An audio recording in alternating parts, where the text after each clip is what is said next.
myself Neeru Kumari. Welcome to 12th Commerce classes of subject economics, in which we study about the macroeconomics. Today it's part first of chapter 2, that is some basic concept of macroeconomics. Today we cover the topic classification of goods. Let's start with classification of goods. Under these, there are the 4 types of goods that we study under this heading. These are final goods, intermediate goods, consumption goods, capital goods. So, the first type of goods are final goods. Final goods are those goods which have crossed the boundary line of production and ready for use by their final user. Under this definition, two important points are covered. First, these goods cross the boundary line of production. That means its production process completed. Second feature is these goods are ready for consumption by their final user.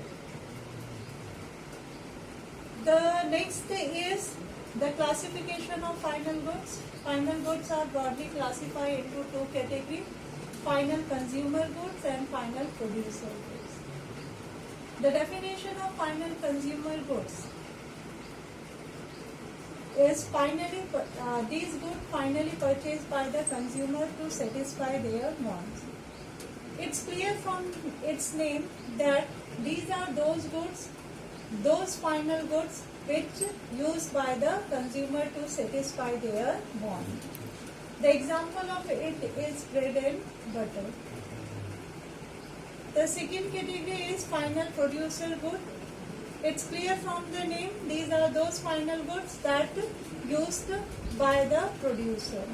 The example of it is all type of fixed asset, that is tractor, harvester, etc. The other important point or heading related to final consumer goods are consumption expenditure.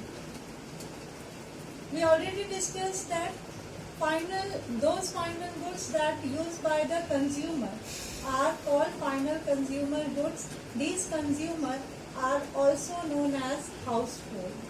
So, expenditure on final consumption good by the household or consumer is called consumption expenditure. And the expenditure on final producer goods by the producer is called investment expenditure. Obviously, by producer purchase final producer goods, through this they make investment in these type of assets. So, the expenditure made by the producer on final producer good is known as investment expenditure. So, the overall conclusion of these two are expenditure on final good or total expenditure on final good is equal to consumption expenditure plus investment expenditure. The second type of goods are intermediate goods. The main features of intermediate goods. First of all, what is intermediate goods? Intermediate goods refers to those goods which are used for further production. The main features of intermediate goods are: first, these goods not cross the boundary line of production. Means these goods are in production process. Second, value is still to be added to these goods because their production process not completed. That's why the value is to be added to these goods. Third, not ready for use by their final user because production process are not completed, so it is not ready for final consumption. The example of intermediate goods. Intermediate goods are 2 types. It may be raw material or it may be those goods which are used for resale.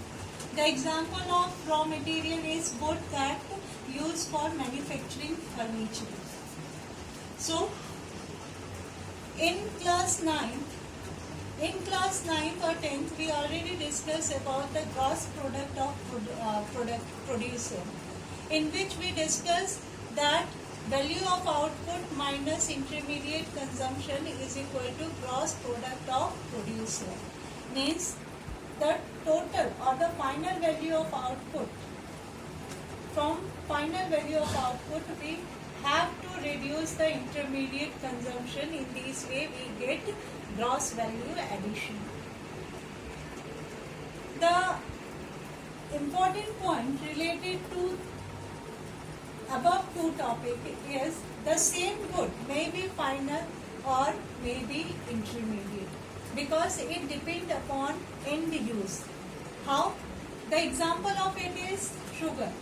The sugar that we use in milk is the example of final good.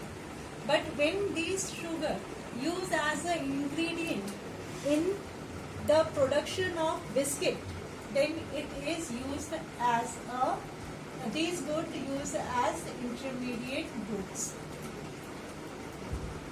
The third type of goods are consumption goods that we also call consumer goods.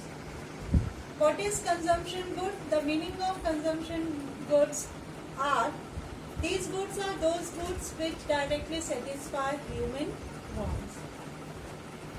These goods are broadly classified into four categories.